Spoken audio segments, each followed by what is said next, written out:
Hello and welcome to the King Heroes Journey podcast. My name is Beth Martins and I'm here with Topher Gardner in person, no less. All right. Nice to see you. It's been so great meeting you, Beth. Fantastic. Yes. Likewise. Absolutely. Yeah, I've been one of those bad fans of yours, just lurking in the background, listening to you. That's so fun. So I've really enjoyed your work over the years. I appreciate hearing that Mhm. a lot. Yes. Yeah, we were just talking about before we got started how big the censorship is right now and how I don't really know who's tuning in. It can sometimes I'll look at my views after and there's 10 and I'm going like, oh, sad, but it's No. not really reflecting No, it's what's not. going on. Yeah. And then plus, like, people see these things afterwards too.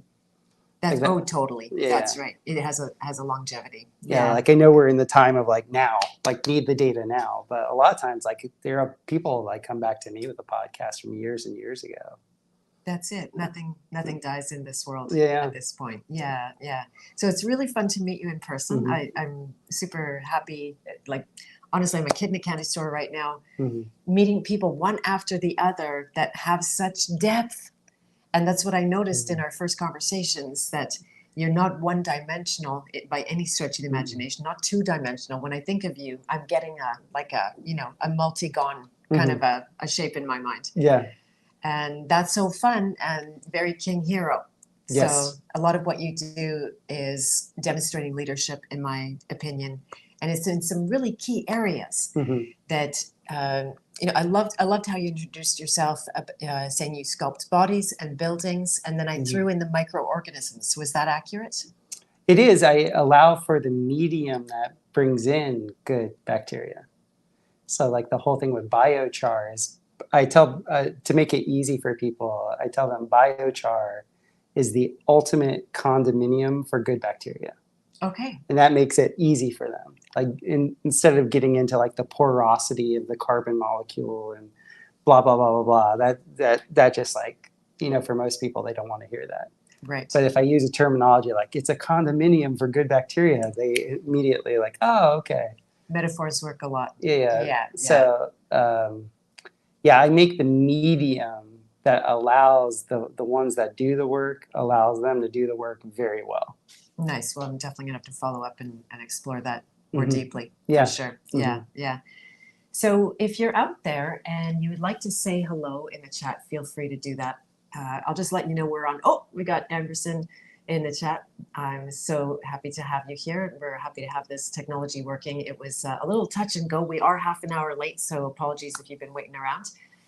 And we're going to get started talking primarily about, or not primarily, but we're going to first talk about the way that you have been working with bodies Mhm. and building buildings in an extraordinarily unique way, from Right. what I understand. And Mhm. I don't know if you saw the thumbnail for the video, but I ripped one of your pictures. Oh, I didn't see it. Yes, very beautiful. Very. Oh, cool. Yeah.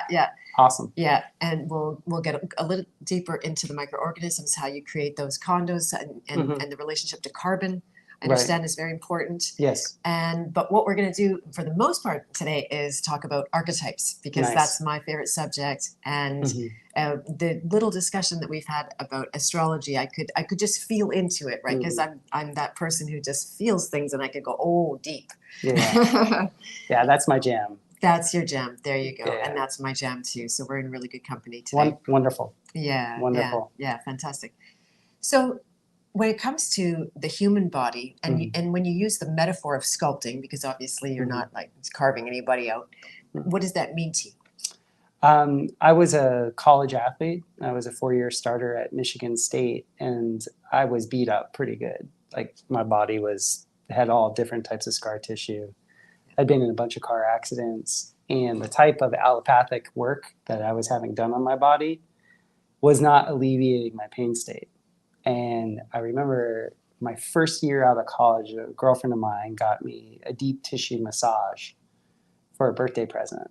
And I was in ecstasy. Oh, you like that stuff? I was like, because in my family, we always gave massages, but you never feel your own massage. Totally. Good point. So like my dad would massage my mother, and my mother would ask me to massage her. She was an RN, so she worked a lot of like long days. And she was always asking for her neck to be pinched. So it was in our family, we were very handsy people. And so it was just always natural for me to like lay hands And when I got this massage from this woman, I was just like, if I can do that for someone else, I have to do that. Like, I have to do that. And so the same girlfriend, she was a kinesiologist, and she's like, you get better massages than anybody. So just get registered and let's go. Right. Topher's on vacation right now, so I might pressure him for And so, yeah, and what was great was I was still playing arena football at the time that I got licensed in Florida. And so I got to work on these crazy athletes, like pro athletes. And I was coaching a bunch of kids at this high school that was fielding NFL players. And then we would all go after practice and we would go do Bikram yoga. And then after the Bikram yoga scene, then there would be like almost like an ecstatic dance thing. So for like 4 years, I just had like this crazy exposure to like people that had like incredible awareness of their body that could tell me exactly what was going on. And that just kept informing me and informing me and informing me. And I ended up getting Rolfed by, we all call him the bomber, Dr. Aaron Applebaum in Boca Raton, Florida. And that changed my life because he Rolfed me and my whole field of view pivoted. What exactly is Rolfing, if you don't mind me asking? Just a short version of It's that? the easiest way to say it. It's the deepest myofascial tissue release method. They work on 12 different. There's a protocol of 12 different areas, and they work through, and they just break you. Right. But in a very good way. Okay. So all the deformities that I had taken on from football, because I'm like a little white guy and I was playing in a big black man's world. So I was getting crushed, and my body, from the repetitive stress of only doing one thing, because I was a specialist, my body had taken on these deformities. And so he worked on me, and I was like, oh, this is the way I can stand. Like, nice. And so it was like Fight Club. I went to his office the next day and I was like, you don't have to pay me. I'm just gonna work for you. Wow. Yeah. And he was cool. I saw him for 3 years, and he taught me a lot. He was a Qigong master also. So he had this way of building the Qi in his hands. He exposed me to Qigong first, even though I'd been exposed to some Eastern teachings before that, but he would put all this prana in his hands. And like when you looked at his hands looked like twice the size of what they were, because there was such a magnification. And he taught me the whole surrogate hands thing, especially if you're in an area that isn't grounded. And what does that mean, surrogate hands? Or? Like you can put like essentially an energetic sheathing on top of your own being. And so you're still applying force per se, but it's not your body isn't acting as the ground. Okay. So I did that for about 8 years, and then my peer group, all the women were getting pregnant. And I was losing a lot of clients because they were pregnant and they needed a very specific type of massage. And so I learned polarity therapy. And polarity therapy is where you work the trigger points along the spine and essentially are able to release the tension that occurs through the hip girdle and the pelvic girdle through pregnancy. And I do it now for everyone, because I'm finding, like, with the way the morphology of our bodies, if I can correct, the cervical area. Yeah, give me a little demo here, guys. If I can essentially, the best way I like to say it, the second chakra and the fifth chakra, they always reflex to each other. And this is a big thing in Ayurvedic massage. So the second and fifth are always reflexing to each other. So you look at the torso as like a box. If you can work the top and the bottom of the box and get that to resonate, everything in between releases. Yeah. And so that was a more subtle way that I could actually induce what the Rolfing would do, because I was a brute. my Right. first 6 or 7 years, I was like really like, digging in and doing all that stuff. And there's a time and place for that, especially with my German clients. They have sort of a masochistic way about them where they want to be beaten up. But I can get very long-term results with the body opening just by understanding the signaling. So that's something I'm always telling my clients and my friends. It's all about signaling. So you have to listen enough to understand the signal that's coming in. Usually the person doesn't know what they're signaling because the body will not lie. Like your body does not. No body lies. Mm-hmm. The mind misinterprets. Right. So my main job is to interpret the signal correctly and then adjust. And that's it. I love it. Yeah, the body doesn't lie. The programs lie. Yes. You're going to die. Yeah. Mm-hmm. Yeah. Oh, that's really beautiful. I love that. Yeah, I bet there's all kinds of parallels in things. I'm always looking for the connections because when you find truth, you're going to find it in every area. Mm-hmm. So yeah, that's really, really amazing. And now I just have to say I appreciate very much that you found a gentler method because I'm never in a million years going to go for a deep tissue massage. Right. I do feel like they're beating me up. I feel injured from it. I feel traumatized from it. It's opposite effects that I want from body work. Mm-hmm. So yeah, gentler methods. I was joking. There's a French person who keeps calling me sensible. Yes. Which means sensitive. Mm-hmm. But it's sensible to have heightened senses or be more sensitive, less numb. Mm-hmm. And then you need other methods for those kind of people. Yeah. And I had many, many years when I first started teaching yoga, I did it at a civic center. So I had like probably 50% of my clientele was over the age of 60. Right. So it couldn't be like a hatha yoga class where we're all just like, in a 100-degree room dying, Mm-hmm.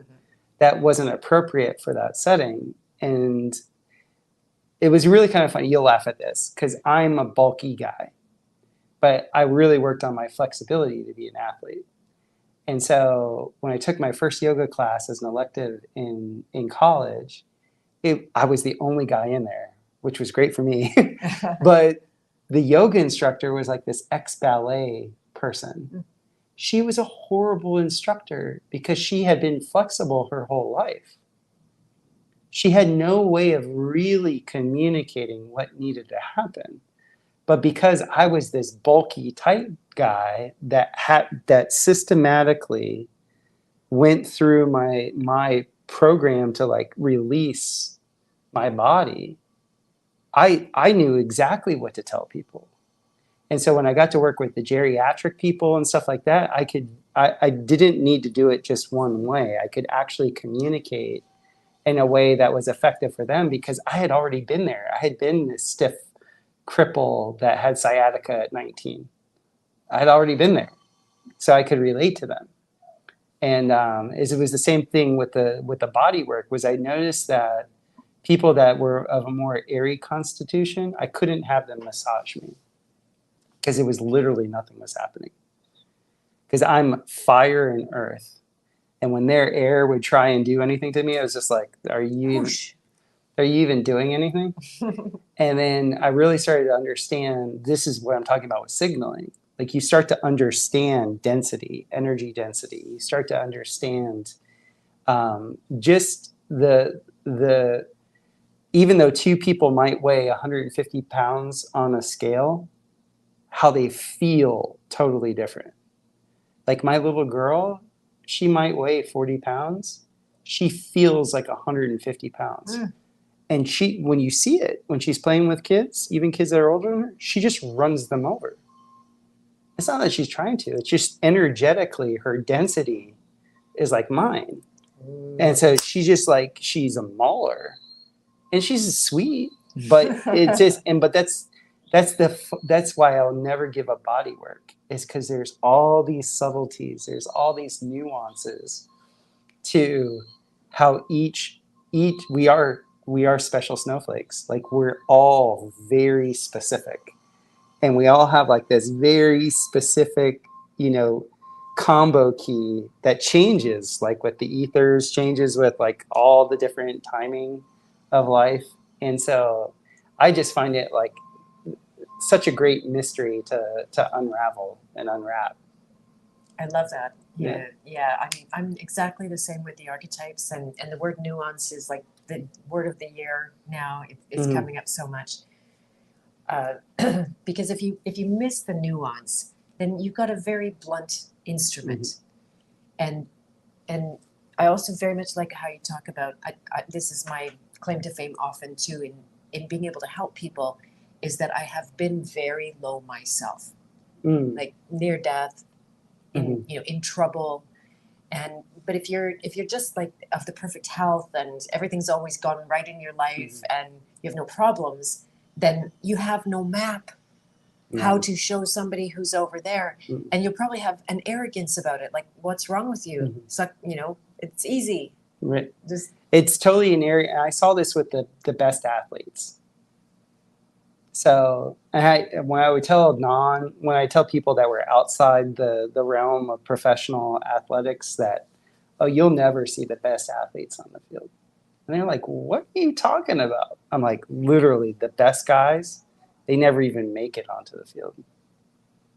Because to them, like their level of awareness and their internal, all the things that are going on, most of the time they have a pretty big penchant for disobedience. No kidding. They're not really going to take orders from somebody that has low self-esteem or is trying to slave them out. And so, yeah, it's a thing. Like the best athletes I ever saw, if they did play, they only played a little bit and then were gone. They cycled out very, very fast. And another thing with that is the best athletes that I saw were horrible coaches. And so I always use that with my clients, especially if I'm doing astrology for them. I'm like, your Chiron, like your Achilles, what you've had to go through, that low self, like you said, is like that which you've learned from that. And now you can teach the survival mechanism on the other side of it. Exactly. Yeah. It gave you the path that you might otherwise not have. Right. Yeah. Brilliant. I'm loving this so much. So let's talk a little bit about what appears to be a different subject, but you're on the same track of sculpting and working with the energy and no doubt many nuances in this case too. So what inspired you in the first place to look at different ways to build, and did you invent a different way to build or adopt something that was, say, more sophisticated than even a geodesic dome? I'm a hybridizer. So even with my body work, I take like all these different systems and I just, whatever's appropriate for the moment is what happens.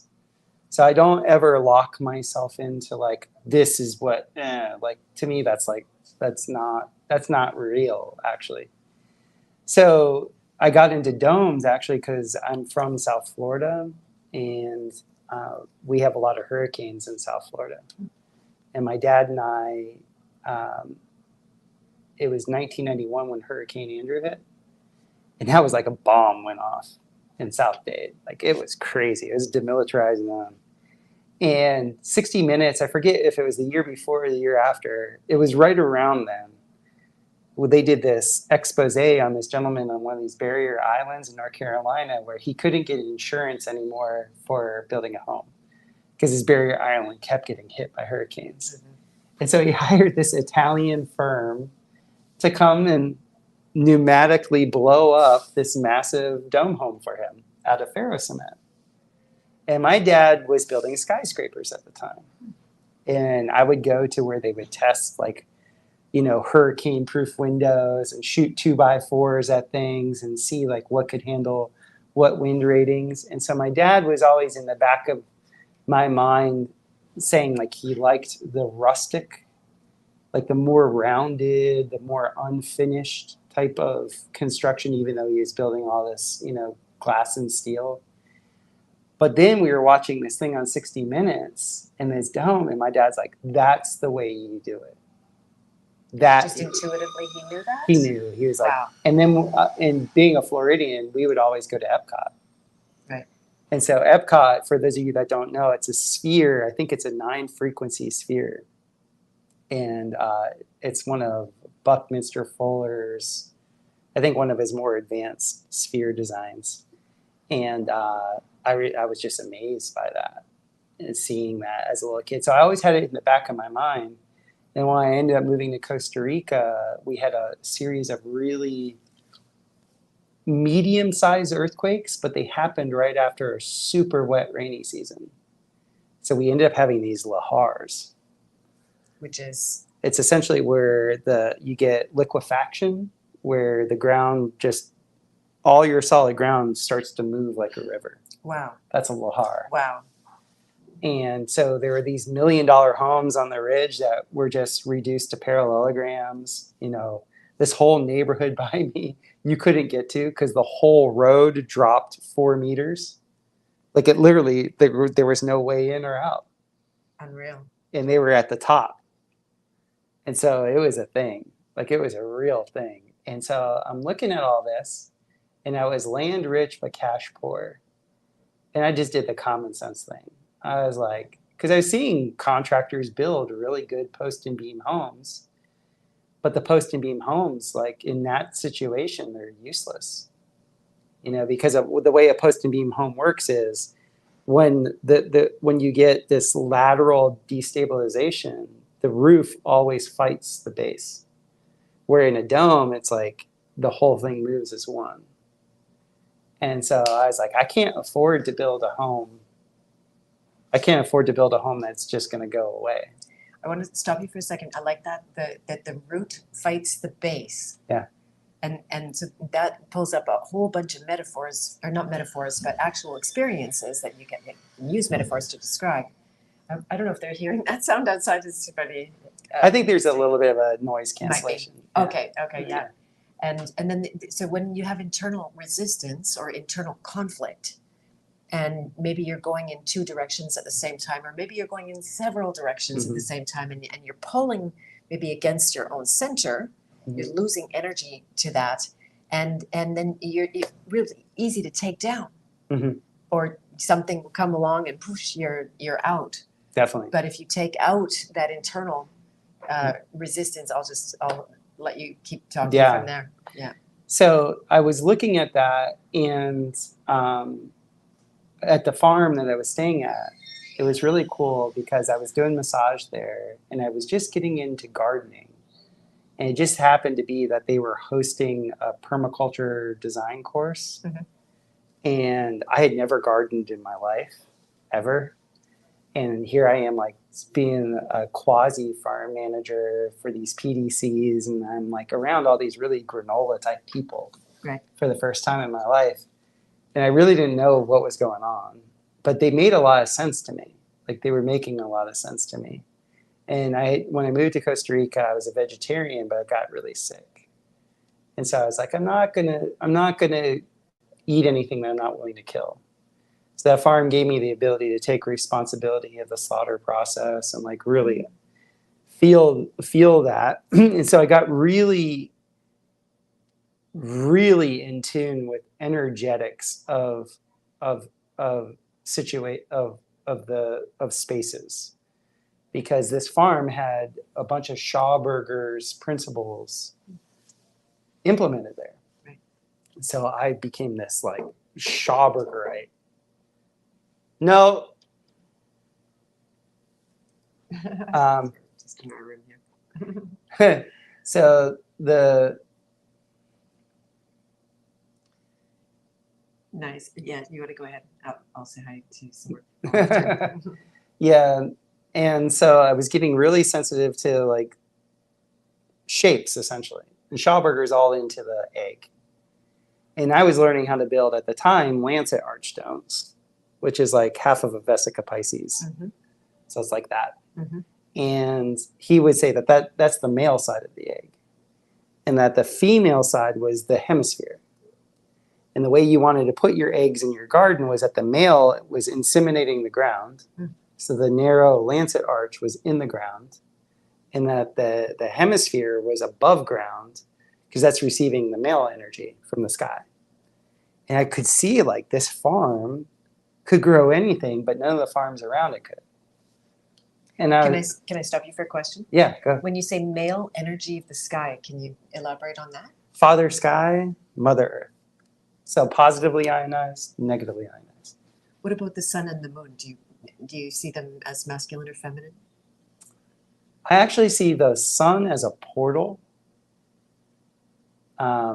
Like I've been a sun gazer now for about 13, 14 years. And it shows me some really fun stuff. I have a lot of very out there experiences with the luminaries.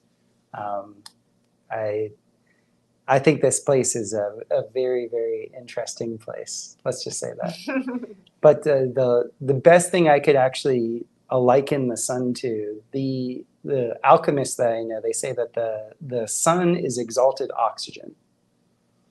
So it's the pinnacle of the male energy, the positive pushing out effervescence. But at that, when you push everything out, there's actually emptiness.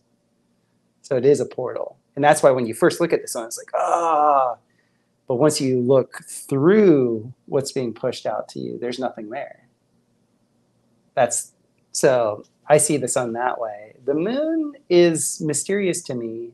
I don't have, I should phrase it this way. I used to do a lot of full moon hikes in Costa Rica. We would hike down to these waterfalls during the full moon. And the moon would be extremely agitating to my being. And I'm trying to discern whether or not it was because I lived in an area that was so paramagnetic overall, because we're told that the moon is paramagnetic. And so having that like ultra amplification of that chaos energy, I do not like that. And I don't see the female energy as chaos. I actually see the female sex energy, the female polarity it's implosive. It's just as directional as the male energy, but it's going inward. The male energy is going out, and the female energy is going in. One is attractive, the other one is propulsive. Okay. And so for me, I've only lived in an area that's had a very good limestone foundation for about 2 years now. But I haven't been outside at night enough to do like to really check in to see whether or not my experience with the moon is different, because limestone is diamagnetic. What does that mean? It will actually it will allow a magnetic field to go in one direction.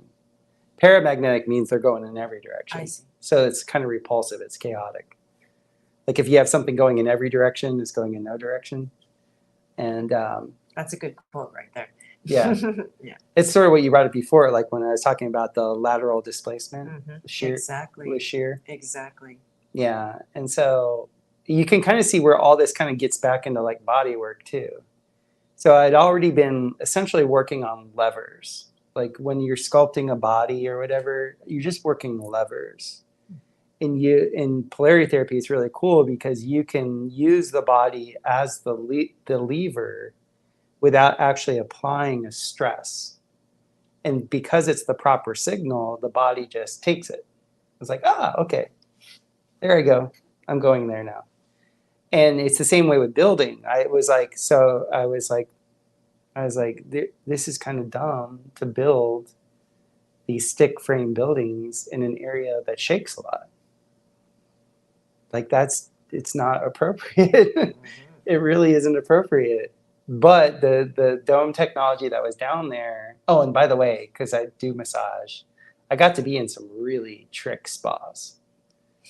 So I got to work for like some really sweet places, had some very awesome clients that had just like spared no expense. So I got to be in like these sculpted areas, and I was just like, this just feels so much better. Who wants to be in a box? I don't. No. I don't like the box feeling. Yeah. And like, you know, like Crow 777 says, you know, angles of sorrow. Angles of sorrow. Yeah, all the vertices. Yes, right, exactly. Yeah, exactly. when he had me on, he was like, yeah, no angles of sorrow. Yeah. And so this is the best thing. So you'll get a kick out of this. So I'm just starting my dome career. I'm just starting my permaculture career. And I had this very, very practical German friend. And she would always bring up to me, but she would walk into a place. She didn't care how nicely built it was. She was instantly thinking about what it took to clean it. Fair enough. Instantly. Women think like that. Instantly. She was like, yeah. And so we would walk into these full bamboo structures, absolute hellscape. Everybody wants a bamboo structure until you have one. Every little nook and cranny has bugs in it. I see. And is it round? I actually don't know about bamboo. Well, I love the round aspects of it and doing all that, but still, it's not what you think it is. You know, I use bamboo in a lot of my roofs, but only up there. Like I don't use it low in the buildings. But I told her, I was like, well, you understand when in the dome, there's no vertices, and that's where the insects go. And that gets into feng shui. So you have Victor Schauberger saying you create a flow form. The perfect flow form is an egg. And the reason why it is whenever there's any type of thermal stratification, whatever the fluid is in the egg will always move. It never stays stagnant. So I was like, that's perfect for a home. And then I started looking at the statistics, like to heat or cool a dome takes 1/10 the energy. So I'm a miser. I don't have millions and millions of dollars. And I'm just being practical. I really like staying in places that are curvy. Like some of these spas I was in, it was just like everything was like formed, beautiful. And I was just like, I think I'm just going to hang out here a while. Like this feels great. And it was because those organic shapes. And then I started to see when I started building these domes, they took like so much less energy to clean because the bugs like the dead energy. They like the angles of sorrow. If you don't supply them vertices, if you don't supply them any of that, they don't come. So why do they like the angles of sorrow? Like, are they trying to clean them up? And it's their frequency range. Okay. So I don't know if you've ever been exposed to Viktor Grebevnikov. No. He was I think they call him entomologist, the bug people, scientists in Russia. And he came up with cavity structure effect because he was studying these different types of bees on the steppes in Russia. And he found that they were always attracted to certain cavities. And what was so cool was while I was reading his book, a bee colony actually took refuge behind an oven in the house that I was renting. And I remember talking to the manager of the property, and he was like, "Yeah, they come every year. We smoke them out. We do this, we do that.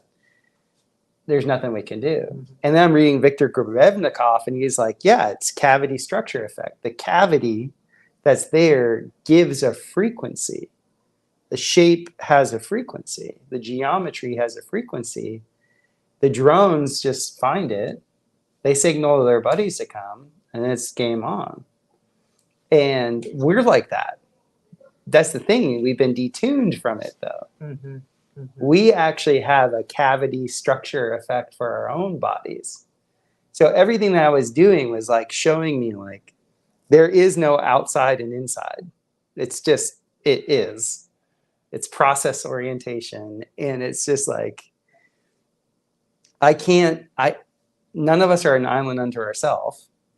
And I can't actually just be like, okay, I'm in this, like, I can grin and bear almost anything. And I actually really like being in spaces and things like that fit me. Then I also noticed too, is like when I really took care and like when I actually had my own dome where I'd massage people in, it took like a quarter of the effort where people would just heal. Oh, the body work took a quarter of the effort Yeah. in the right structure. Oh my gosh. Yeah. So this is revolutionary then. Yeah, so this is like, I'm all over this. yeah, for me, like the whole thing with Antiquitech that people have you been exposed to any of that term, Antiquitech? No. So there's all these vaults. Oh, yes, pardon me. Yes, like the architecture, Yeah. that's technology, yes. Yeah. Yeah, and there is, because our body, like if you just look at our body, there's something in nature called perfect nesting. So we've all heard this principle since we were a little kid. You don't try and fit a round peg in a square hole. Right. We're all round pegs trying to fit in a square hole. Literally? Literally. Oh my gosh. And we don't understand that it buffers. It creates an energetic buffer in us. It desensitizes us. It makes us less resilient. It makes us less accessible to our right hemisphere of our brain, where we can just like allow the imagination to go and do what it needs to do. And then the sensitivity has been weaponized against us in several ways, right? Mm-hmm. Because it's extremely uncomfortable if there's, you're the round peg in the square hole and you can feel it, right? It seems better not to feel it, but that's not true. No. And that's the thing. The only way through is through it. What's that saying? The only way out is through? Yeah, something like that. Yeah. And that's another principle that, so what I was just seeing, whether I was doing construction or whether I was doing body work or even permaculture, like doing the flow forms of water and everything like that, was that like, number one, this place is like always giving in all ways, like always. Like all you just like need to do is signal it correctly. Like I found and we're all different. I found my own path, I needed to be humbled. So I got taken all the way down. And that allowed me to start to listen. And so my path was like really, really starting to listen to the land, learning the Steiner-esque biodynamic principles and learning the Schauberger hermetic principles, and then just applying that to construction. And then also being in an area where you didn't have such convenience. And so like you'll find this really funny. Like I just recently moved back to the United States, and people are like, oh, what happens if the supply lines go down? And I'm like, dude, there's enough trash here to supply us for another 100 years. Like you don't even know. You do not even know what scarcity is. Like you've been to India. Mm-hmm. Like I've lived in India. I lived in Central America. Like, guys, what we could just recycle and reuse and repurpose in North America is like so astounding. Exactly. That to even think that there's such a thing as lack, you're just wanting to be scared. Yeah. You're just wanting to be upset or whatever. Yeah, exactly. So you guys know we're in Mexico right now, and there has been a level 5 hurricane here not too long ago. Yeah. And everywhere you go, there's the biggest, humongous trees completely uprooted. The roots itself are like 25 feet high, and the tree is on its side. Mm-hmm. And the buildings went from being, vertical to over this way. Mm-hmm. So I have to imagine walking around seeing all this devastation is making you feel like it all could be built to potentially withstand that kind of. Well, I look at zones like this anyway, mm-hmm. and I'm not nihilistic in the least bit. I'm actually very like pro life and all this stuff. Love it. And at the same time, is this appropriate? Being here on this land, do you mean? Well, like, is all this concrete? Like, so you have this thin strip. Mm-hmm. Like before like it got, essentially developed. You had essentially a barrier island that was maybe 300-400 meters wide, where you have an ocean that naturally would flood it every once in a while with the tsunami, and then a lake on the backside. You kind of you kind of get what you get. Yes. You're not being all that bright. I saw this growing up in Florida, right? My dad, like I told you, built skyscrapers, and he quit building for this one very large firm because they decided to build the foundations of their buildings with sand pillars. Doesn't sound good. No. And when he's like, what do you mean? Like, what are we doing? And they were like, yeah, we did the cost analysis. We only need the building to last 40 years. So he was telling me that when I was like 8 or 9. I'm now 48. And guess what's happening to a lot of these buildings? Their time is done. Their time is gone. And what do? The entire barrier island along the Florida's East Coast is just one line of condominiums. So where I'm at is it's kind of appropriate for nature to kind of clean house, wipe it away. Mm-hmm. Like you had your time. You had a good run.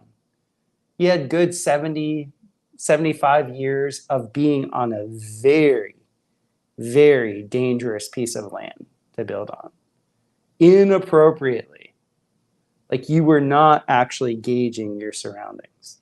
And isn't it fascinating that the dangerous land has become the most coveted land, right? I don't know if it's true or not, and I hope we don't get any strikes from this, but one of the theories is that they did all that mess in Palestine because they want the land on the Gaza Strip, right? That it's prime for what, vacations and condos and resorts? Yeah, I don't know the layout. I don't know if there's like agriculture there that they can only do there. It's got the perfect climate. Like I heard, it's just the perfect, tourist attraction kind of a landscape. And yeah, we're always wanting this, like we want to be on the sea. Well, it is the most destructive place. I can see even just being on the sea. There's some advantages. You got salt air, and that's great for your lungs and your blood and everything like that. But right now we're getting really high winds. It would actually be uncomfortable to be out there right now. We'd be getting pelted by sand. I just look at it like this, like nothing is a constant in phenomenal reality, in the temporal realm. So you have you have a run of building these very heavy concrete buildings, post and beam, block buildings on a very shallow strip of land that's surrounded on both sides of water. Hey, if you get 50 years out of that, you did good. Right. Like count your blessings. And plus too, I see the greed in it too. Like in Florida, we were just there visiting our family. You see all these condominiums, and at night, maybe 1/10 of the windows have lights on.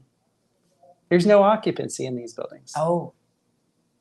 So they just build and build and build to make money, to actually literally for the banks to give these loans and throw money out there.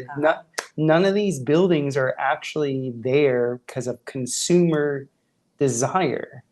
So interesting, because since the pandemic hit, they did nothing but build in our area. Yeah. Every single turn. That was the pump. That was the pump. It was like, okay, we're just going to keep the money train rolling. We're just going to give any loan that we can to just fake it. They've been faking it really hard since 2019. But so for me, like, I don't have like this, like, rosy, how should I say it? Growing up in Florida the way I did and watching the transient nature of tourism, seeing what was made, what was appropriate, what was inappropriate, I think has grounded me very well into, that's why I live right in the middle of the United States now. Right. Yeah, fascinating, because I'm dead center in Canada, but it's a floodplain. They call it a floodplain for a reason. Yeah. Right? No one gets flood insurance in our zone because it's like, you should know better. We flood here. And over time, many people have built up. Of course, that's what you do. And it's been very protective. But it makes me wonder, because we live in Canada, and the atmosphere is kind of inhabitable for up to 6 months of the year. That's true. Right? Yeah. And the birds don't stay. No. I notice. They don't stick around. Only we stick around. Mm-hmm. And so, do you think we are meant to be migrational to some Yeah. degree? Okay. See, Yeah. I needed to Especially with your body type. right. Yeah, right. yeah. The more air. You're a more nomadic being. Interesting. Yeah. Somebody like me, I could stay anchored in the winter time. I'm a lumberjack. Right. If I'm outside cutting lumber for my fire, I'm happy as all get up. Right. Yeah, right. But if you have more vata, like more of the air tendency in you, you need to be like a rolling stone. There you go. Yeah. That would be my nature. Yeah. I got grounded for a few reasons, but I think we're starting to lighten up again. Yes. Yeah. No, it's good. If you have the capacity to travel, I would do it while you can. Yeah. And then they've made travel so incredibly difficult in so many ways right now. Yeah. It's a sacrifice, but I'm so glad I came and I got to see you in person.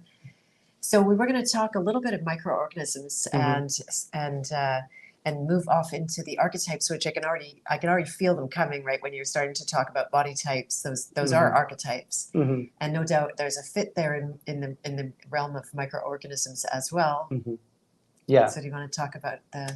Yeah, I had a really. I didn't know this when I was a little kid, obviously, but we were able to like back diagnose. I had extreme gut dysbiosis, and when I was a professional athlete, they had me on prednisone for like 4 years, so just like obliterated my gut bacteria.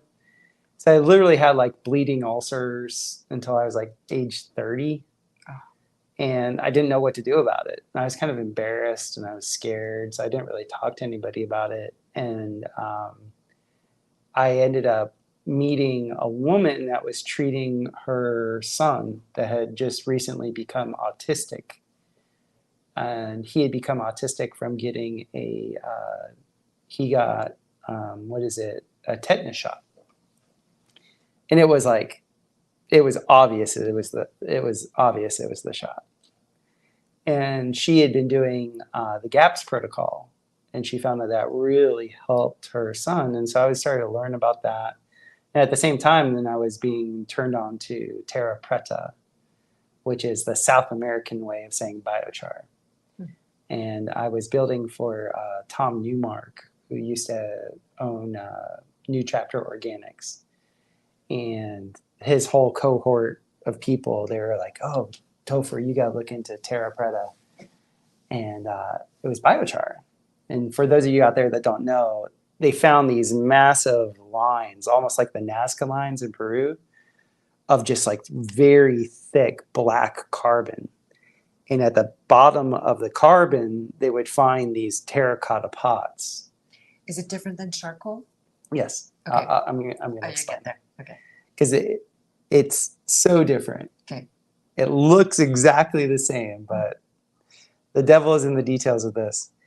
So after examining, they found that what they were essentially doing was the Amazonians would do this chop and drop system. And it was very well known, like the Spaniards that first went into the Amazon basin, they were like, man, these guys are more agriculturally intensive than the Asians are. Like they really got this thing on lock. That's something to say that you're better than the Asians when it comes to agriculture. Well, they would plant all these fast growers, which are like light demanding plants like banana, all the heliconias and stuff like that. And they would chop them and they would just drop them into these ditches. So chop and drop. And then after a certain amount of biomass accumulated, they would light the fires in these terracotta pots. And when they light the fires, then they would throw clay on top of the biomass. So it became this big, long oven. But it was an oven where there was no oxygen that was getting to the biomass.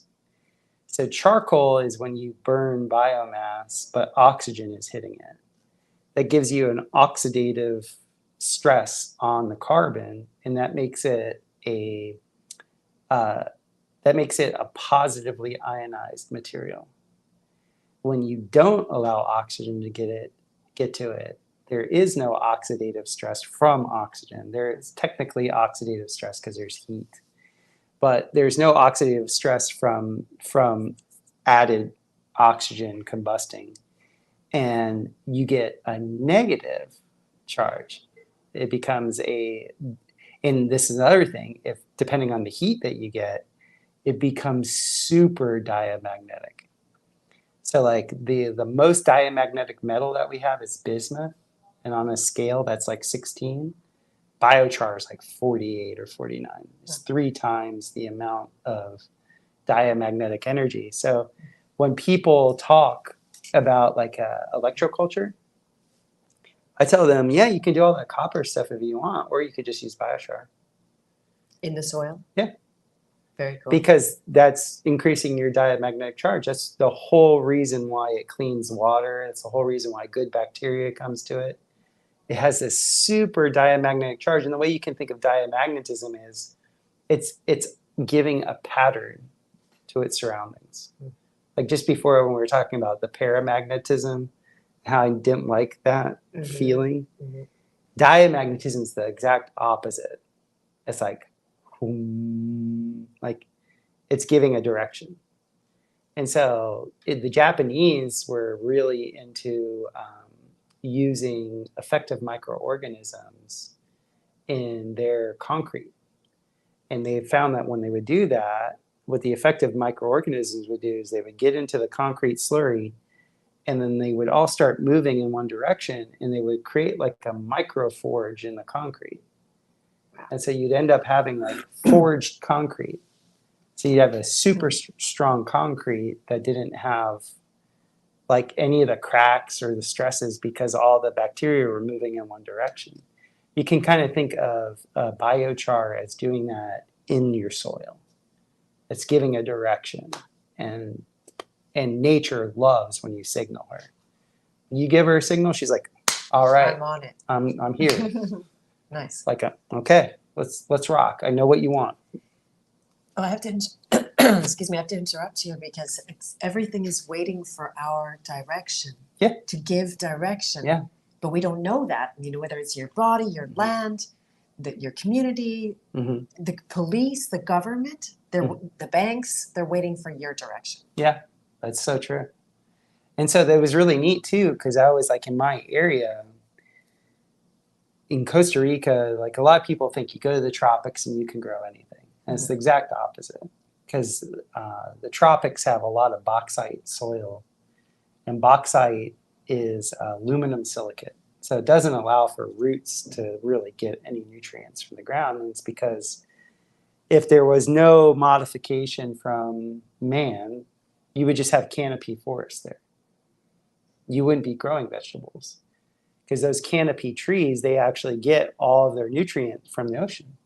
The breeze comes in and all the microminerals that are in the air, the canopy is meant to pick that up and distribute that downward.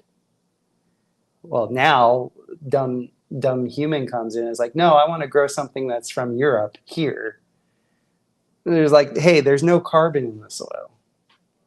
And so another thing that carbon does, just so you all can understand, is carbon isn't only the perfect house for what we call effective microorganisms, it's also like the perfect medium for mycelium.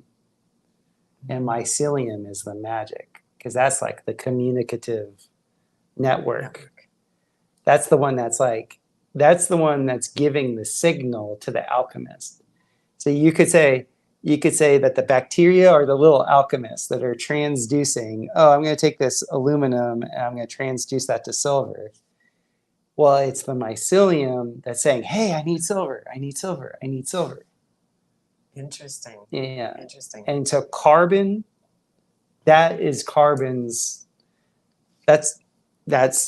carbon gives that matrix for mycelium to do the distribution of information. Okay. That's very fancy. And of course they've demonized the carbon, right? Exactly. And that, so it's very suspicious given how pivotal it appears to be. Well, that's why my talk is fixing on some carbon. Because I was like, because I read all the Agenda 2030 stuff back in like 2008 to 2009. And I was like, you know what? I'm going to actually go the exact opposite way for 2 reasons. Number one, if I fix my own carbon, then I could have like carbon credits if it ever came to that. Okay. But number 2 is like, the only way that you can actually have an effective farm is if you have fixed carbon. Like now, like all the studies that we have with animals now, it's like you feed your livestock with this stuff, you don't have to give them antibiotics.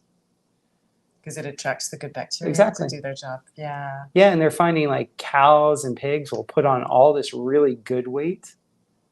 Like you were talking about density, yeah, body density. Yeah, they put on really good weight, like good muscle mass. They're healthy. They don't get all the different like hoof rot or any of that type of stuff. Mm-hmm. It greatly reduces the smell of almost every Of course. Yeah, it's of course. And so this, in a very weird way, brought me all the way back to Schauberger, because his whole thing was water. Not his whole thing, but he really loved water and structuring water. And if you could see pyrolised carbon or BioChar in a microscope, it's one of the most porous mediums that there is, but there's a micro porosity to it. Mm-hmm. So whenever you let water go over something that has micro porosity, it structures it because it microcavitates. So now we've done these studies where we'll just lay it out in a field and for no purpose, all the animals will congregate over there, because all that dew that ends up laying on that dew is already structured, and then it continues to structure. And it's just like a huge homing beacon. No kidding. And the animals know it, but we don't tune in. Yeah, I watched it. I was looking the other day and I was like, why are all the deer over there? And I was like, oh, that's my BioChar station. And then I talked to my partner. He's the one that makes all the BioChar. And he's like, yeah, there's all these farms that we've done in northern Missouri where we just spread over 2 acres. And they're saying that they haven't had deer on these farms in 20 years. And now all the deer are coming back. Wow, fancy. Yeah, and so for going back to the mycelium, and this might be a bit of a stretch, but I kind of felt like it was there. Like the deer is a very sensitive animal. Mm-hmm. Like in shamanic lore, like the deer is like this. It's one of these totem animals that can really let you know if you're about to meet the ferryman, if you're about to go to the next side. Okay. And they like, especially if you're in any of the practices with peyote, they say, oh, the blue deer always comes. Mm. And so I always notice, like on my morning walks, I notice how the deer are and what they're looking at. And so I really trust them, because they're always around where there's burbling water. Always. And they're always foraging the best spots. So now that I see that they like being around the BioChar, that's like even more of a, like, I'm like, yeah, we're doing good. That's amazing. Yeah. So can it be taken internally as well? Oh, yeah. Something, yeah. Yeah, and when you go to the hospital and you have toxic shock, when you take, what's the carbon that they tell you they give you? Charcoal? Yeah, the activated charcoal. Activated charcoal. That's BioChar. Yeah. It's BioChar. Okay. So I'm just missing the activated word. Yeah, activated means pyrolised. Pyrolised. Yeah. Okay, and that's fire. That's fire. So it's negatively ionized. Okay. So that's like when they make the carbon, they don't allow oxygen to get to it. And so like I make these retorts, and so you'd have like a vessel, and I put all my material inside the vessel, and then I cap it. And as I heat that vessel, all the gases escape.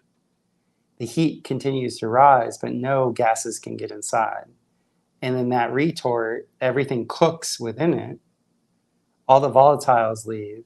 It's a very alchemical process, actually. Nice. And then at the end of it, you're left with just the pure carbon matrix. Okay, fancy. I recently interviewed Anna Reichert. I'm just pointing to where her book is, and it's exactly the same word. I wonder if she chose that pen name based on what you just described. What's her pen name? Retort. Oh, retort. Yeah, REITTORT. Oh, cool. Yeah. Yeah, retort, like a real alchemist will call it an anthenor. Okay. Yeah. But Yeah, I was just messing around because I'm always recycling and repurposing stuff. Because in Costa Rica, you had to. You know, there wasn't much that you could get, at least, 15, 14 years ago. And yeah, so I made myself a rocket mass heater to heat my water and cook in my kitchen, and would dump hot water into my bathtub, and it was like awesome. And I was looking at it and I was like, huh, the thermal riser, I could just make that into a retort. So every time I cook, I could be making biochar. And it worked great. Wow. Amazing. Yeah. Amazing. So good. Stacking the functions. That's the whole thing in permaculture, is you want to stack functions. Okay. Yeah. Okay, brilliant. I'm loving this so much. Mm-hmm. I bet there's a lot of places we could go deeper, but do you want to segue over to Sure. the types? And I'm sure there's, again, overlap, right? Because Yeah. when you find these truths in one area, you're going to find them in all the areas. Mm-hmm. And so how did you begin to study the patterns of our own? Is it mostly human expression? Obviously, when you're talking astrology, it's mostly human centric, correct? Yes. Mm-hmm. Yeah. So in Ayurvedic massage, they look at the body essentially as being the Mazzaroth. So like your body concentrates all the luminary energy in it. So each part of your body is representative of one of the constellations, or all the constellations of where the sun is along its path. And wherever the sun is at the time that you're born, that the sun is like a magnifying lens. So it concentrates that energy into that particular area of the body so that you really have to be aware of it. So like I'm a Pisces. And so Pisces always have issues with their feet. Well, Pisces is at the end of the zodiac, at the end of the Mazzaroth. And so there's so much energy in the feet that you're going to have to be aware of the feet. There's always going to be something with the feet. And you would just work your way up as you go back through that. And so I was astounded because before I got into massage, 2 years before I got into massage, my mother played for me a natal birth chart reading done in 1976, recorded on an 8-track. And I surprised my mom. I came home from college. She didn't know I was coming home. We had a great dinner. She was so happy. She's like, oh, I almost forgot. And she played this 8-track because the guy said, play this for your son on his 20th birthday. And it devastated me because it was so accurate. Like at the time, I was like, Mr. All Big Ten. I had everything. I was like, but internally I was a wreck. Right. And this guy was like, I mean, he did this as a hand chart in 1976. Mm. And he was like, oh yeah, your son is going to be dating a Leo. Like the Leo energy is going to be really strong in his life. But his heart is with this Gemini influence. But there's too much of this Uranian energy with that. So he's not going to feel like he can be close to it. And like he was literally describing my life. Now, my mother and my stepfather didn't think it was accurate because they just saw my persona. Because I had everything on lock. But I'm sitting there being like, what just happened? Like, what just happened? And I believe back then all in space and things are trillions of quadrillions of miles away and all that BS, right?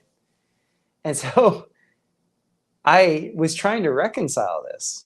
And then I'm massaging people and I'm like, I would get into it and I was like, invariably all the Capricorns I knew had knee problems, or they would always have like some sort of... Oh, was it knees for the Capricorns? Yeah, they'd have some sort of bone intrusions in this. And then I started to see I started a chart and I got into true sidereal, which is just true sky astrology. I took a course with John Lamb Lash because I wanted to not be dependent on a computer. I wanted to be able to look at the sky and know what I was seeing. Right. So that course is actually like becoming like an old time sailing captain. And that he was very big into talking about the archetypes.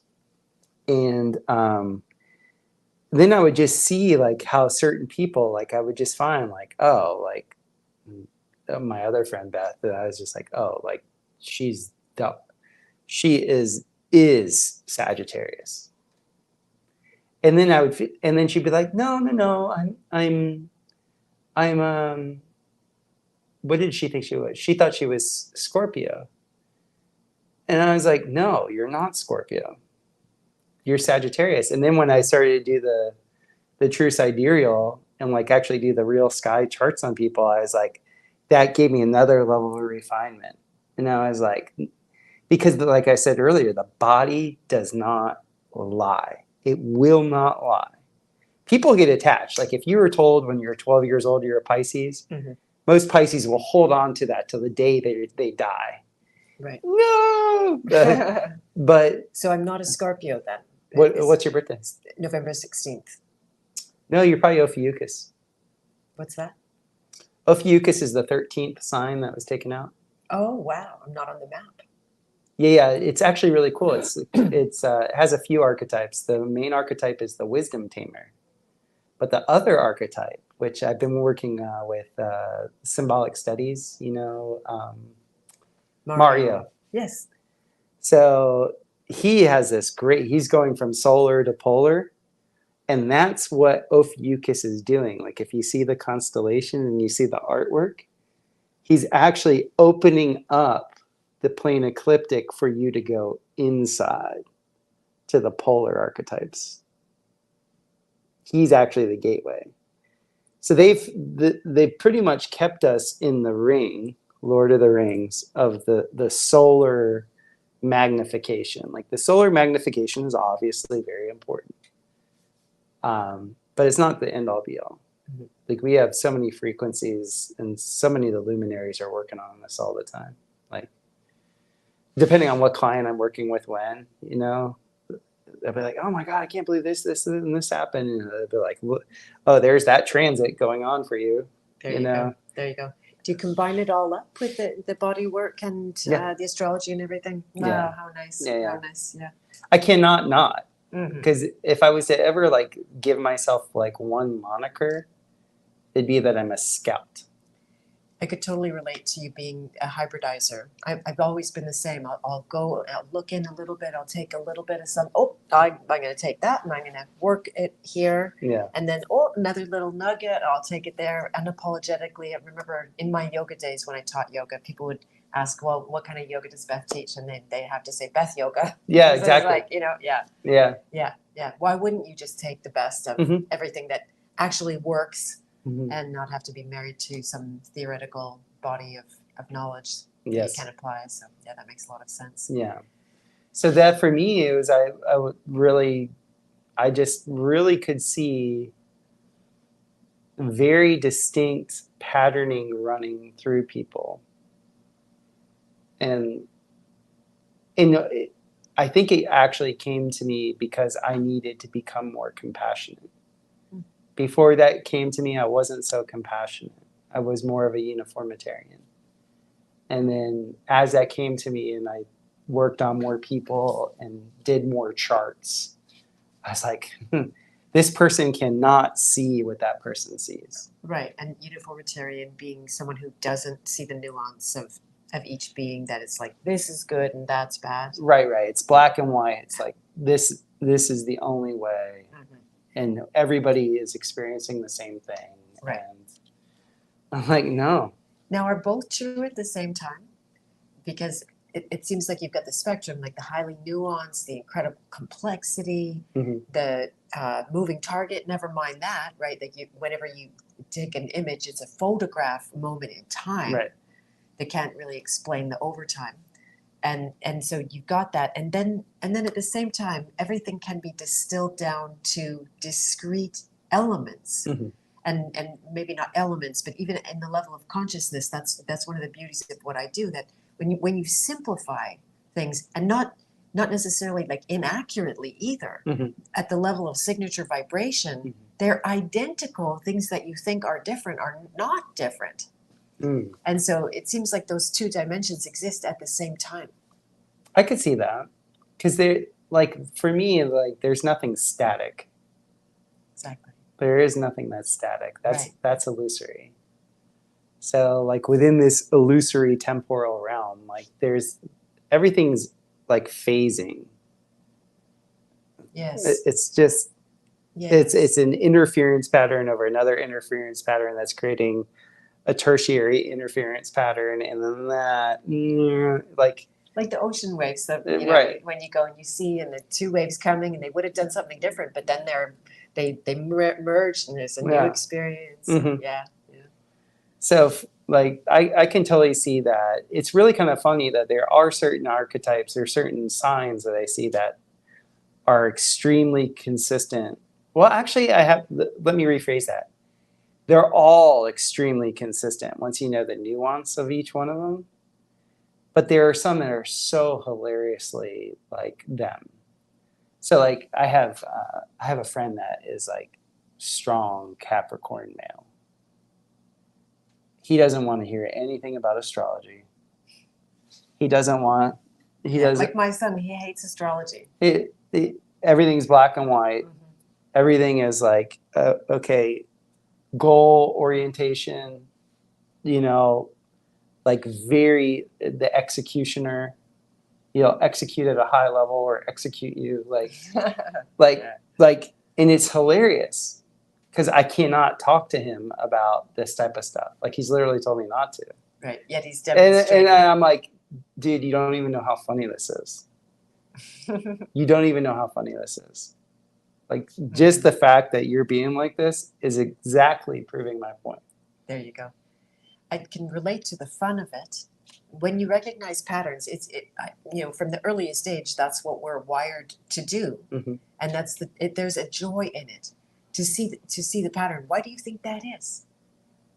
I think it's kind of like letting us know that God has our back. Nice. And that things aren't chaos. No, there's no chaos. There's so much order to this place. Yeah. And like you get like a little bit of a signaling, and the signaling is being mirrored, and then there's a symmetry. Like man, you're taken care of. Yeah. Hey. Yeah. Every time someone starts to speak clearly through an archetype, I'm just a kid in a candy store, and I may or may not say something to them because they may or may not want to hear it. Right. Right. Or it might not be helpful. What archetype do I present to you? I haven't studied yet, but maybe we'll have to have a part 2 and talk about that, or just it's a little sink in. Yeah. I mean, for sure, right off the top, the creativity and aliveness of a child mm-hmm. that is interacting at the level of the direct one-to-one. Mm-hmm. Whether you call it nature or God or how we don't need to get too theological about that, but mm-hmm. But for sure, reading that's shooting fish in a barrel because we all have that. Mm-hmm. But specifically, let me think about it. Yeah. I heard a really cool thing today, and I've never heard this concept. And as soon as I heard it, I was like, that is actually me. And the concept is that imagination is more potent than intention. Of course. And then in the new age world that I was in, thank God I extracted myself from that years ago, but the whole thing was intention. And I'm around a lot of people that can't imagine things. It's hard. And it's directly proportionate to the level of programming. The more dense the levels, the layers of programming, mm-hmm. the more impossible. I always ask people, one of the first questions when I meet them is, what's your vision? And if they say, oh, well, I hate my house and I don't want to live here anymore. And it's like, no, what's your vision? What can you imagine that would be the life that you do want, for mm-hmm. example? And they can't do it. And it's just a sign of mm-hmm. Yeah, so I totally agree with that, exactly. That, God is, again, waiting for our orders, mm-hmm. and our imagination is how we deliver them, consciously or unconsciously. Yeah. Yeah. Yeah, I had a few years ago, like my friends and I, we always get into like these deep existential talks, because you know, Pisces meta, like that's what we do. Nice. And I'm a Pisces Aquarius cusp, so I'm that like hybridizer novelty guy along with the meta. So that's a fun combination. And we're talking about it, and we're really talking about like what is the nature, like what is this being here? And I had like multiple years in Vedanta, like the, you know, ashrams and all this stuff. And what I had come to, like what I really started to understand was that we are having a subjective experience of God's objective creation. Like if you were the one that made all of this. Say it again. So a subjective experience of God's objective Creation. Yeah, like he objectively created this. We did not. Right. We like a lot of people like to blow smoke up their own butt and say, I'm a manifester. Right. Let's put it this way. Like you're probably familiar with Ramana Maharshi. Do you know that name from back in the day? Yes. Wasn't he the Beatles guru? No. Okay. No, Ramana Maharshi died in 1952. He was like the person who brought to the world the path of self-inquiry, Atma Vichara. Okay. His whole thing was like, if God wants something to happen, try as you might to have it not happen, it's going to happen. It's going to happen, right. And if you don't want it to happen and God wants it to happen, try as you might, guess what's going to happen? And that's really like people have to be really honest with themselves about that. God objectively made this. None of us can handle the complexity of what this thing is. Mm-hmm. None of us can. Mm-hmm. Like even as a little kid, complex. Like the awe of the complexity of it. So there's an objective creator, boom, created. But each one of us are this perfect, crystalline, unique avatar that sees this creation in a completely different way. It's the way God could be the creator of everything, be omnipresent and omnipotent, and at the same time have novelty. Ongoing over time. And be like, well, when I made that, I never saw it that way. Because as a little kid, I remember what like the like really strict Christians in my life were like, the book has been written. He knows everything that has been done and ever will be done and forever and ever. And I was as a little kid just thinking of it from a little kid's mind, and I hated reruns. Right, me too. And I was like, wait a minute. So I'm me, just this little kid. I don't like reruns. Are you telling me God did all of this just as a rerun? Nope. That makes zero sense. Yeah. Nice. I love that. Like none. And so like I think this is just like this incredible way of like when you're picking up the signals of the objective reality, you're in the grace mode, you're in the loop current of feeling the gratitude for the creation and just for the joy of getting to be here. Like just getting to be here. To inherit the earth. Yeah. Right? Yeah. And then you get that, then the juice comes, and then it's like, thy will be done. Because at that point, you're already in the loop current of the creator. Right. And without your own will and choice to be in that loop current, it'll be like as if God's not there. Right. You know, so this is a new way to pray. I also did the Christian little thing, but I'm back now. And my favorite way to pray recently is you know, I was over breakfast, I was on my own and my phone didn't work. It's like, perfect, I'll just talk to God. And I was saying like, are we in this together? Mm-hmm. And I know the answer to that question, but all of a sudden my whole body is flooded with energy. And like, of course we're in this together, it's happening right now. And, you know, so, but if I don't contribute my part, then it will seem to me like there's no spirit behind all of this. Yeah. No, it wants interactivity. Because it's just like a lover, right? Not to say like, not to make it sexual, but like like if you're with somebody and you're not like into them. Yeah. Yeah. Well, imagine the creator of everything. But like, wait a minute. I've created this whole thing for you, and you're not even going to play. You're not interacting. Exactly. Yeah. How sad is that? Like, hey, you're opting for the liar. You're opting for this other thing. Right. Well, if that's what you want, you get to experience more and more and more of that. Exactly. Yeah. It's not what God wills for you, but. And here's the thing too. I've seen certain people's charts, and you talk about like humbling. Like, I'll go through a chart and be like, they were destined to go through whatever the drama was. Somebody saw my chart in India, and they went, oh, like this in front of me. Yeah. And it was like, oh, darn, that doesn't sound good. Yeah. Yeah, like because I do this thing called a celestic profile. So like I'll actually do, it's an old Rosicrucian. I didn't even know it was Rosicrucian. You'll like this.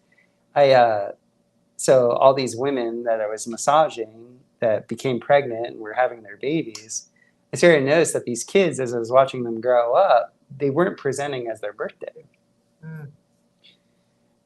And like, even me, like, I don't look like I'm a Pisces Aquarius. I look like I'm a Taurus. I don't have any neck. Well, that's when I was conceived. So I started doing body morphology on people. And I was like, their morphology is actually consistent with when their conception date would be.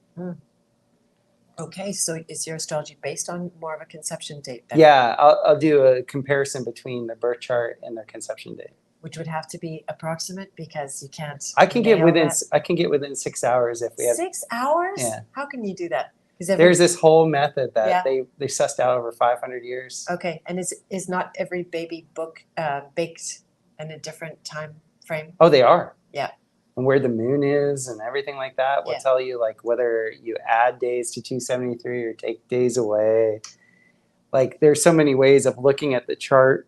So could you, sorry to keep interrupting, but could you predict the due date more accurately? No, I don't do it that way. Yeah. I do it for adults looking backwards. I know, but wouldn't the math work for that as well? If you could see, because my motive here is that so many women are tortured by, you're 3 weeks overdue. Well, how do you know? Yeah, exactly. That when the baby's cooked, right? Yeah. No, our daughter was apparently 2 weeks late. Mm-hmm. No, she wasn't. Mm-hmm. In fact, that's what actually really got me into it. The night that Elizabeth was being born, my wife kicked me out of the bathroom. We were doing an at-home birth. She's like, get up. So I walked outside, and I'm looking at this beautiful stellium in the sky, and it was the harvest moon. So we call it the menguante moon. And then on one side was Neptune, and the other side was Mars. And they were right there. And I was like, oh, everything will be okay. She was waiting for that stellium to occur. Right. And she came through because, my wife is triple Pisces, so Neptune in the olden days ruled Pisces. The harvest of this little fire spirit. And that's what she is, man. She's like fire. She's like power. Nice. And so, yeah, she came through and like it was beautiful.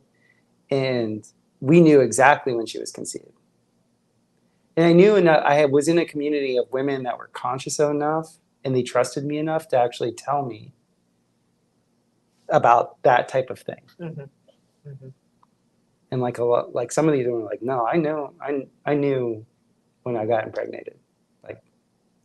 And so I just started to backtrack and compare charts. Right. And I usually don't like to do charts for kids because I don't want parents to pre-frame. Program, exactly. So I would do this just to watch and see, and it was just so funny. It was so funny.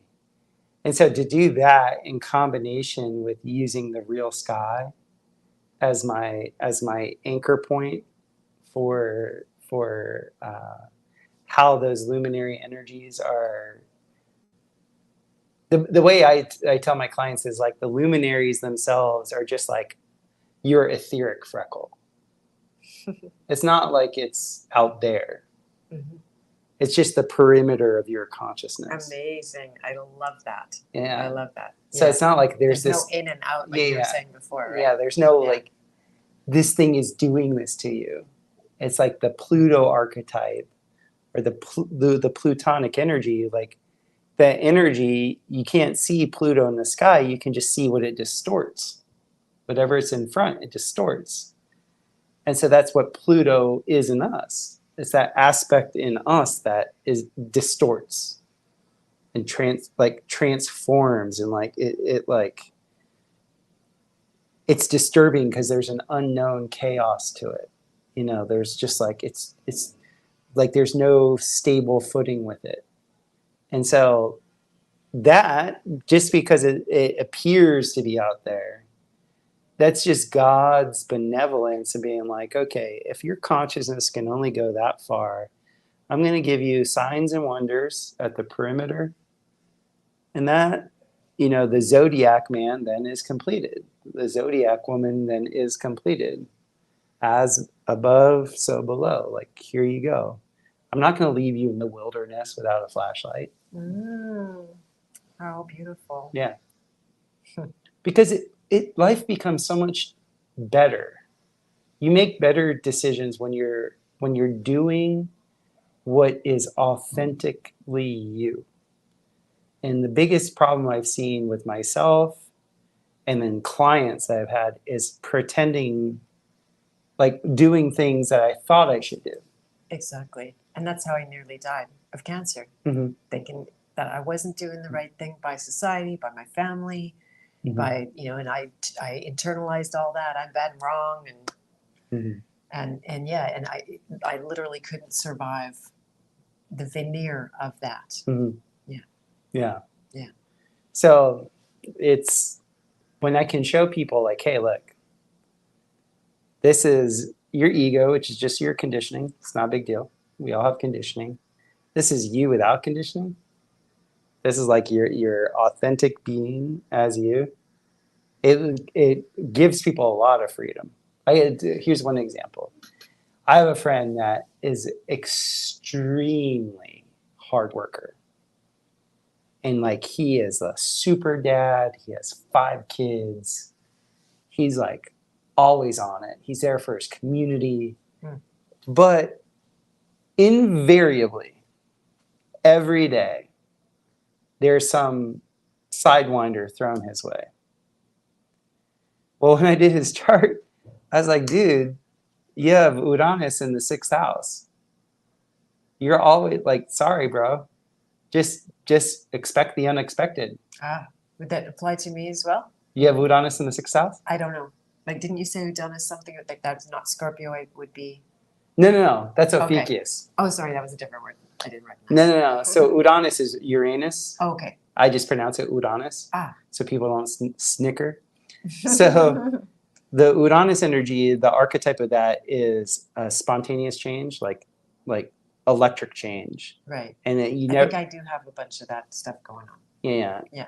Well, he has that in his house of routine. Oh, wow. Yeah. And so I'm like, hey, I'm sorry, bro, but this is God gave this to you for some reason. This is going to lead you to be very, very adaptable. Because to have that in your house of routine, because routine usually implies that everything, like you got it lined up, and it's. Which is your house of routine, by the way? 6th house. The 6th is your. Oh, okay. So I would have known that as your house of work and health. It's work, health, and routine. Okay. Yeah. Your daily routine, like routine as in your health regimen, your routine as in like what you're doing on a daily basis. Right. Like what that, bam. Yeah. And when you have a Uranus there, it's like all over the place. Okay. Yeah. That sounds familiar to me. Yeah, it was hilarious. And when I showed him that, it gave him relief. Of course. Because there was a part of him that was like wondering, am I doing something incorrect? Like, how can I not see these things happening? And I was like, bro, you're actually living the archetype. like this is exactly, because he had like all these I'm forgetting the exact stellium that he had there, but it had all this support to always be that way. And I'm just like, you know what you should experiment with? Experiment with totally changing your calendar and not planning anything. Yeah. And he almost started to cry because he said when COVID hit, for 2 years, he got to do that. And it was the best time of his life. Right on.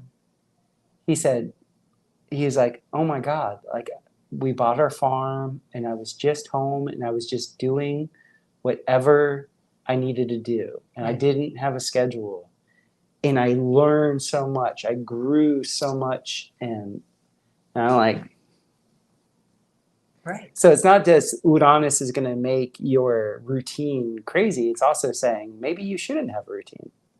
Right, right. And if you have that adaptable nature, then you want to take advantage of that because the routine can be a kind of trap in the process. Exactly. Yeah. Usually the Uranus also leads to genius.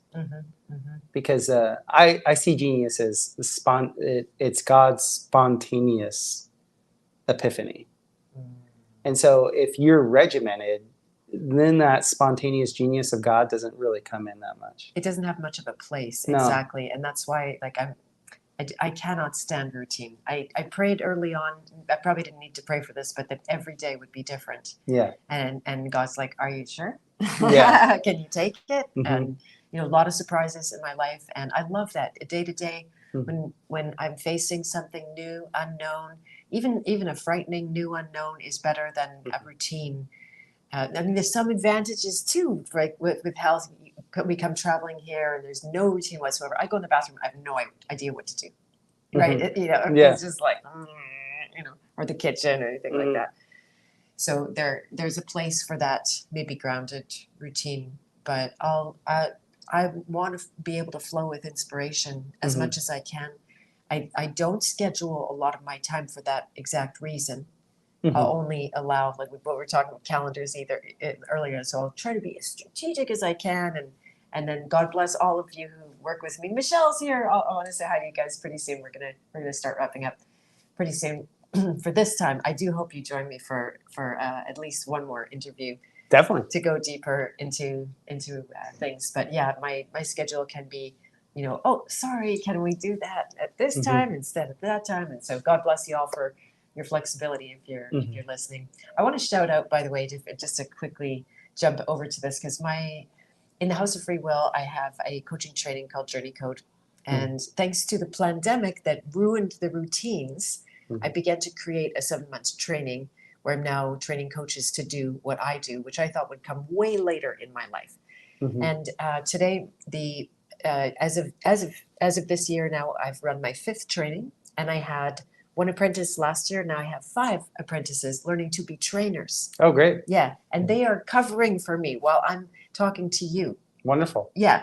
At Anarchapulco and being able to take part in all of this. So I want to shout out to you and say, God bless you for the incredible bravery that you're showing in just jumping in and diving in. And my heart and soul have been with you while we do this. So nice to see you, Michelle. Let's just see who's been here because we're not seeing you. Michelle, God bless you.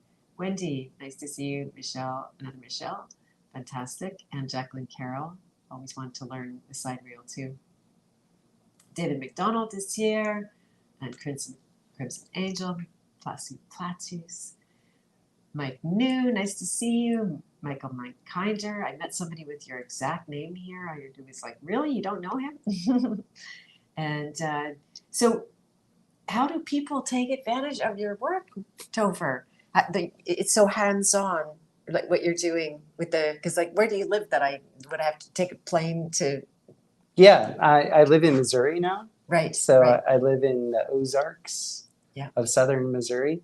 And so yeah, I'm usually only working on my clients there. When I go to Florida, sometimes I work on clients there.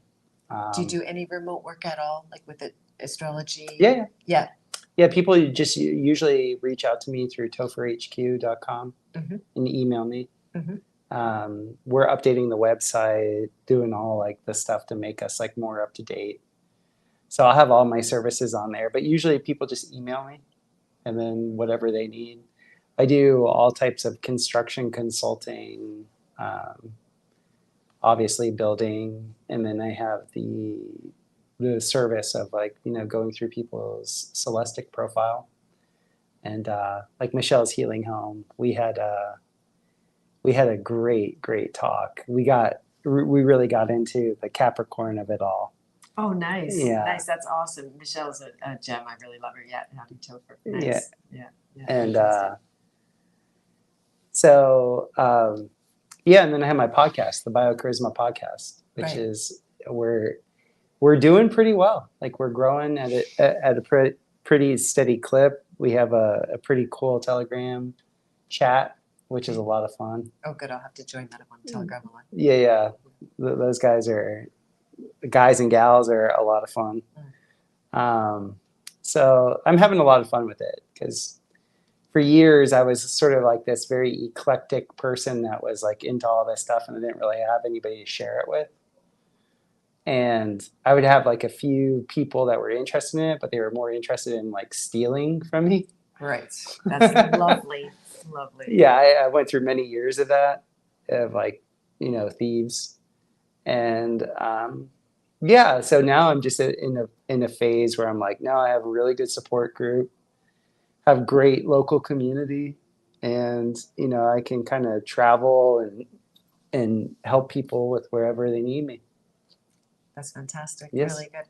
And is there anything that you feel like you maybe was coming from the inside, pushing up to talk about that I didn't ask about or that you didn't say?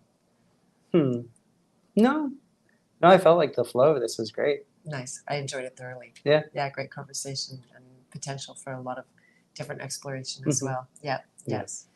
So thank you so much, Topher, for being here. My it's pleasure. A total pleasure to meet you in person and be able to hang out with you and get into instantaneously very deep conversations. I have not had one shallow conversation in the days that we've been here so far. That's great. Yeah. The depth of people's personality and experiences and you know, I'm just meeting all the good ones at every turn. So I'm a kid in a candy store.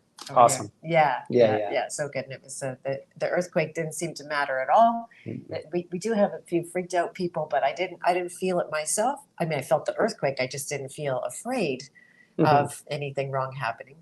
Yeah. And it made me realize that we had an earthquake in Manitoba, which never, ever, ever happens. The day before I left, I was preparing for my talks, and all of a sudden the roof starts to pop like this. And it's like never happened unless something hits the building. That doesn't happen, right? So there's some weird things going on. Oh, wow. Yeah. Huh. Yeah. First time, like in 55 years, there's never been an earthquake on the prairies. Wow. That's interesting. Well, we have the great eclipse this year that's going right over my house. So it's the end of the 7-year cycle. And the last time that it happened, I think it was a little bit further north along the Mississippi. And that's when they had that crazy earthquake that like flattened the Midwest. One last question, do you mind? Yeah. So why would an eclipse create such, it's usually some kind of big thing that's going to happen in the eclipse seasons? So the eclipses are like literally, so let's say the luminaries themselves. Like, so we see luminaries and we assume, no matter what model you're in, we assume that, okay, that's the same thing that we saw the day before. In olden days, they literally saw a solar eclipse as like the sun you're watching the death of the Son of God. And now a new king arises. Right. So it's a death. It's like, what's the saying that they used to say in England? Like, what was it? Long live the queen, like death to, what was it? You used to hear all the gentlemen say, like, long live the king. It was some weird saying, but it's essentially like when the old one dies, you immediately praise the new one. Okay. because you want to be on the in. Okay. That's the way I always interpret it. I'm like, you guys have no loyalty. They don't. But like the energetics of it is like, oh, you better hop on this new train. Mm-hmm. So I've never experienced well, I did experience a solar. Actually, last time I was in Mexico, I was in Teotihuacan on the Pyramid of the Sun, and there was an eclipse there. I believe that was 2000. It was in June of 2007, and I didn't even know that there was an eclipse happening that day. Like my guide, because I was teaching yoga to a professional sports team over there. He's like, my day off, he's like, hey, you want to go to the pyramid? And I'm like, sure. We get up there, and like there's all these people dressed in white, and they're like moonies. They're all like, ooh. And it was like they put me in a trance or something, and I just passed out. And then apparently there was an eclipse that occurred. And then like the guy that drove me there, he woke me up, and I was like, I had no energy in my body, like none. Right. And like I went down the pyramid really slow, and I was like, I don't remember anything other than the people started chanting, and I was looking, and I could see the moon during the day and the sun, and then I was just out.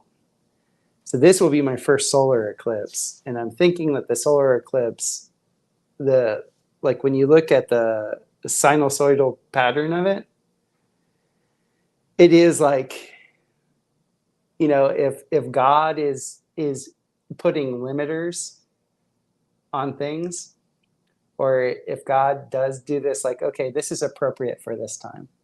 This is appropriate for this time. Mm-hmm. This is appropriate for this time. Mm-hmm. It's like that time's up. Time's up. And it's just like I was saying earlier, like, be happy. You had like 50, 60 years living in a very dangerous zone. Like, hey, you did it. Great. Right. Don't be greedy. Right. Nothing lasts forever. Right. I think that's what the solar eclipse cycle says. Okay. Brilliant. Because it's literally like, okay, you had 19 years, then boom. All right, now you have another 19 years, then boom. Okay. There you go. Fantastic answer, yeah. Christopher. Yeah, so good. Well, it's been a pleasure. Thank you, everyone, for joining us. I appreciate your presence very much as well. We'll be here for another few days, and so then got another talk coming up. If you're happening to listen, when are you presenting? Oh, I'm presenting tomorrow. I'm doing I'm doing a little spoof on. Well, it's not really a spoof to people here, but we all know how the WEF and like the IMF, like the World Economic Forum and the International Monetary Fund, how they're trying to demonize carbon. Those effers. Yeah, those effers. And so I made my talk tomorrow. I called it Fixing for Some Carbon, because in making BioChar, you're fixing carbon. So it's a way of like giving an FU to those guys.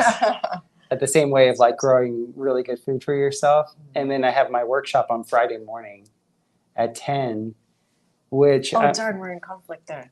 Oh, no. Yeah, exactly.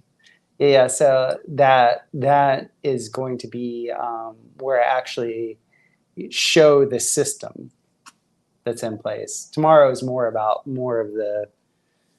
like what we talked about, like the why of it. Okay. Yeah. Fantastic. Well, I'll be at your talk for sure. Awesome. And I will be in separate places. If you're listening from Anarchapulco and you're not aware, I'm also giving a workshop. So we're in competition here. Yeah. But the King's Calling and the purpose work and some of the archetypes and deprogramming tools as well. So.